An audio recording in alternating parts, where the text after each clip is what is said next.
na sinabi doon kasama ang Western media. Ano sinabi nila? 12,000 ang namatay, 15,000 ang namatay, hanggang umabot na sila sa 30,000 ang namatay. Noong sinabi na bigyan nyo sa amin, isa-isahin natin ang mga pangalan, hindi yung pwedeng magsasabi ka lang 30,000 ang namatay, tapos kahit isang pangalan wala kang maibigay. Kung may tanim bala, merong tanim patay.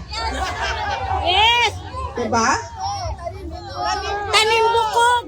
Yan ang hawak-hawak nila ngayon. Laban sa dating Pangulong Duterte. Wala man lang sila kahit isang ebidensya na nagsasabi na totoo ang mga paratang ni Trillanes. At dahil nga wala na patapos na ang ICC bilang isang institusyon. Wala na silang kaso. Isa na lang ang kaso nila, yung kaso ni President Duterte. Nakakita sila ng isang administrasyon ni Marcos na ayaw niya na naririnig na merong kumukontra at nagsasabi na mali ang ginagawa ninyo sa pamahalaan natin sa Pilipinas. They're stifling dissent. They are demolishing opposition. Si Pangulong Duterte ang staunch critic ng administrasyon ni BBM. Kaya anong ginawa nila? Nung seryoso na tinatanong, may problema ka sa kapasidad mo mag-isip dahil gumagamit ka ng cocaine. Nung nagsabi na si Pangulong Duterte, pumirma ka ng budget, presidente ka, pumirma ka ng budget na madaming blanco. May blanco sa pera. Hindi blank check ang budget. Kailangan nakasabi dyan kung saan gagamitin at magkano. Ibig sabihin, hindi mo binasa ang budget. Labag sa batas yun. Kahit man, ang mga blanco sa budget, labag din sa konstitusyon yun. Anong ginawa nila? Kinuha nila, sabi nila, ICC. Ito na, may kaso na kayo, ihahatid namin sa inyo. Walang problema. Illegal lang pagkuha sa kanya dito sa Pilipinas. Wala namang maghahabol sa amin dito. Kami ang makapangyarihan dito. At yan silang lahat, wala. Yan sila. Wala silang boses, wala silang magagawa kung ano ang gusto naming mangyari. Ganon ang ginawa nila sa ating pinakamamahal na dating Pangulong Duterte. Noong isang kahapon, nandito ako, bumisita ako kay President Duterte. Sinabi ko sa kanya, bukas meron kaming rally. Sabi niya, ano ang rally niyo? Sabi ko, laban sa ICC. Laban sa administrasyon ni BBM. Kasi mali naman talaga yung ginawa nila. Hindi naman pwede na itama mo ang isang mali sa paggawa pa ng isa pang mali. Diba? Correct. Tapos sabi niya, bakit meron pa bang mga tao na pumupunta doon? Sabi ko, ang daming Pilipino sa buong mundo ang lagi-laging gumagawa ng pagtitipon. Sabi ko sa kanya, kahit 5 na lang kami doon sa park, magsasalita pa rin kami. Dahil kahit 5 lang kami, ay mali pa rin yung ginawa nilang pagdukot sa iyo. Hindi naman dahil madami tayo, ay tama. Pag konti na lang tayo, ay mali. Ay tama na yung ginawa nila. At dahil marami tayo, mali yung ginawa nila. Hindi. Kahit mag-isa lang akong tatayo dito, alam mo ma'am, may nakita ako isang babae doon kahapon. Ano siya, foreigner. doon sa may train station, may dala-dala siyang sarili niyang speaker. At nagsasalita siya, hindi ko naiintindihan dahil Dutch ata yung salita niya. Nagsasalita siya, mag-isa.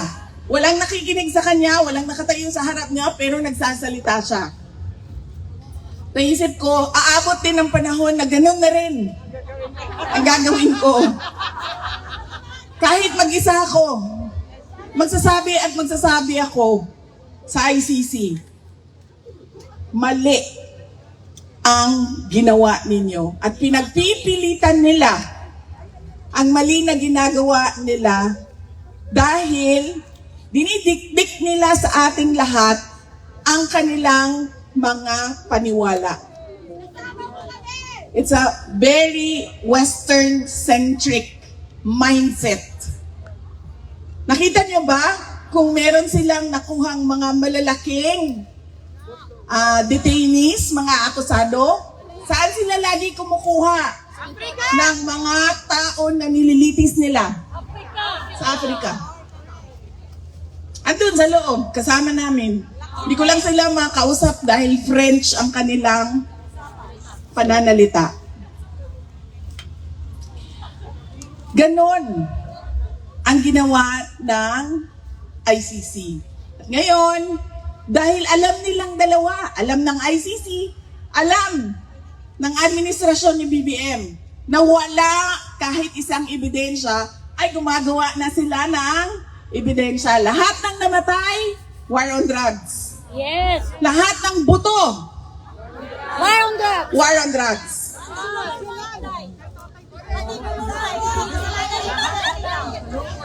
Lahat ng pinatay dahil sa love triangle, war on drugs. Lahat. Dahil wala nga silang ebidensya. Missing sa Bungeros, ang tagal na niyan, di ba? 2025 na. Pagpasok nung termino namin, 2022, nandyan na yung missing sa Bungeros. Pero bakit ngayon nyo lang hinahanap sila? Diba? Kasi walang buto. Kailangan natin ang buto. Hanapin natin ang missing sa Bungeros. Mga biktima ng war on drugs. At anong ginawa nila? Doon, sabi nila, mag-iimbestiga ang Pilipinas. Bubuksan natin ang EJK Task Force na mag-iimbestiga. Nung wala talaga silang makita, wala silang mahanap, ano sabi nila? Ay, wala na.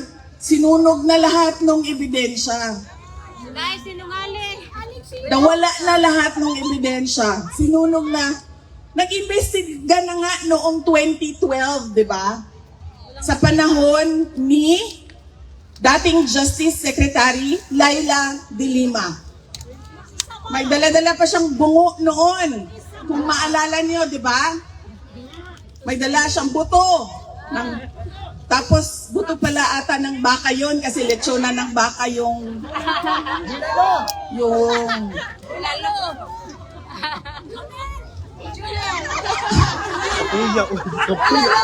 diba?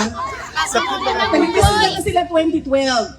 O, nagbukas na kuno ng inquiry 2024. Hanggang ngayon, wala silang ebidensya. Pero hinawakan pa rin nila si dating Pangulong Rodrigo Duterte. Kasi ito na lang yung kaso namin. Hindi namin mahuli si Netanyahu eh. Hindi namin mahuli si Putin. Panghawakan namin ito si Duterte kahit na wala kaming ebidensya. Para may budget sila. Sinasabi na namin, sobrang tagal niyo na siyang pinanghahawakan, dinedetain sa pre-trial stage. Diba? Sobrang tagal na. Ibigay niyo yung interim release. Kasi sa inyo naman na provision yan eh. Interim release, nandyan nakasulat. Pero anong sabi nila? Ay hindi.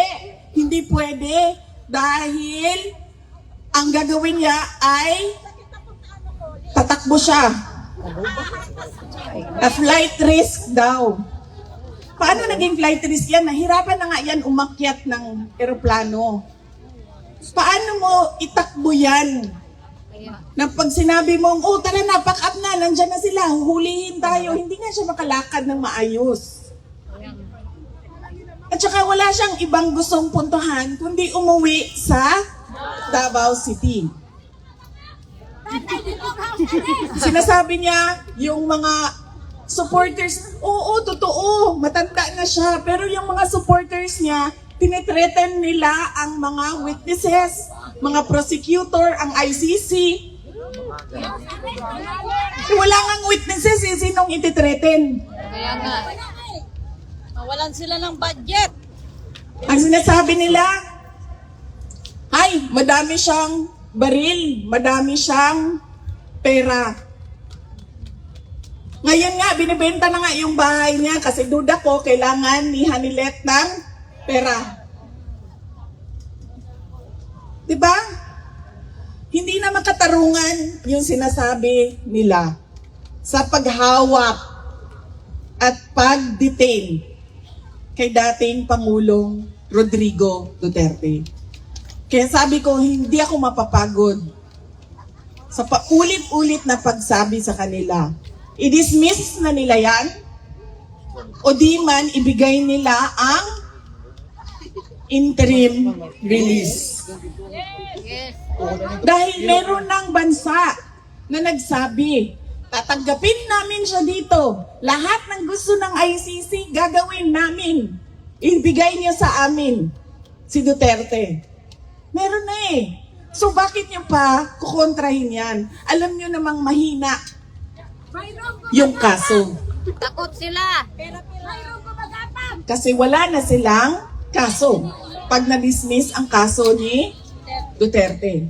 Ano pa bang silbi ng contribution ng mga member states sa ICC? Walang kaso. Wala nang Wala na silang trabaho. magko-contribute. Eh di wala naman kayong nakakulong eh. Wala naman kayong kailangan na patakbuhin na kulungan eh. Silang allowance. Wala naman kayong kailangan ng mga assistant, mga prosecutor dahil wala namang kaso na eh. Tama. So bakit ba kaming mga mayayaman na mga bansa magbigay Budget. sa ICC? Pakulong si Marcos. At ilan na ba ang umalis sa ICC? Pilipinas, umalis na. Hungary. Sino yung isa? Hungary, umalis na. America. Dahil nagising na. America. Nagsanction. Alam na nila na wala ito. Gusto lang nila ipilit ang kanilang paniniwala sa global order. Kahit kayo-kayo lang yan mga Pilipino, sasali kami. Makikialam kami. Kahit bansa nyo yan, hindi namin bansa yan, makikialam kami. At sa pilit nilang pakikialam, sa pagpilit nilang pakikialam, gumagawa na sila nag-iimbento na sila ng witnesses, nag-iimbento na sila ng, Kaso. nakita nyo ba yung investigation sa House of Representatives? Nakita ninyo kung paano nila ginawa na magsalita si Garma, si Royina Garma, yung pulis na babae. Paano nila ginawa? Di ba una sinabi nila, uy, pinatay mo ang boss mo. May kaso kang murder. Tapos anong ginawa nila sa likod? Sinabihan nila, hindi ka namin iimbestigahan sa murder.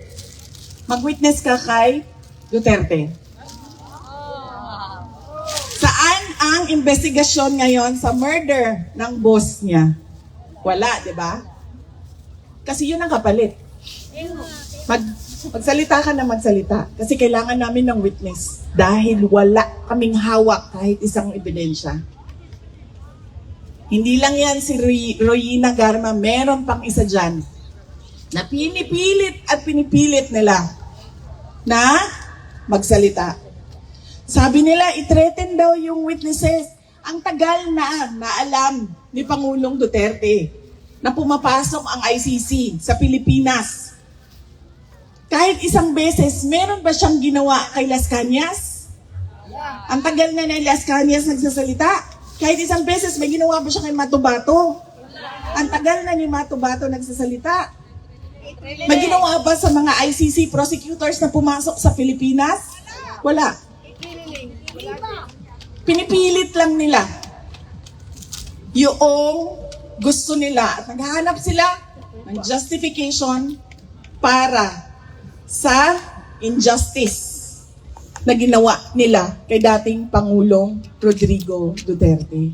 Kaya yan po mga kababayan, ang kailangan natin paulit-ulit na sabihin sa mundo. Kanina may nagtatanong, nagrarally tayo ng nagrarally, wala namang nakikinig sa atin, tayo-tayo lang din.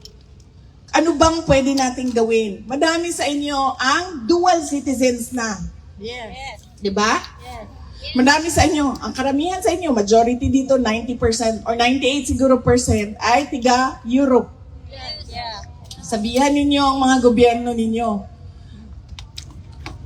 Bigyan nyo kami ng accounting sa binibigay namin sa ICC. Bakit tayo nagko-contribute sa ICC tapos ganyan lang yung ginagawa nila? Iniipit nila ang mga kalaban sa politika. Nagpapagamit sila sa mga bansa. Ginagawa nilang exchange gift.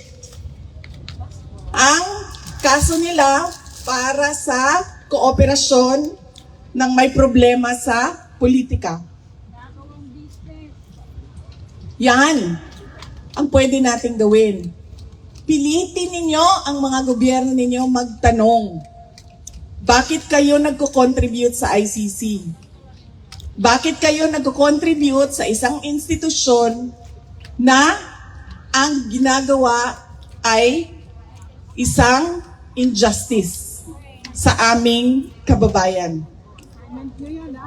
Ganyan dapat ang paulit-ulit natin na tanong.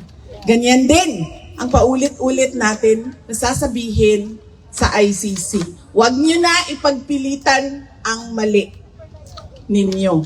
Tanggapin nyo na lang na unang-una, hindi talaga kayo pwede na mag-imbestiga. Pangalawa, kahit nag-imbestiga kayo, kahit hindi na pwede, kita nyo, wala kayong mga ebidensya. Hanggang doon sa Pilipinas, lahat ng namatay ay War on drugs. war on drugs.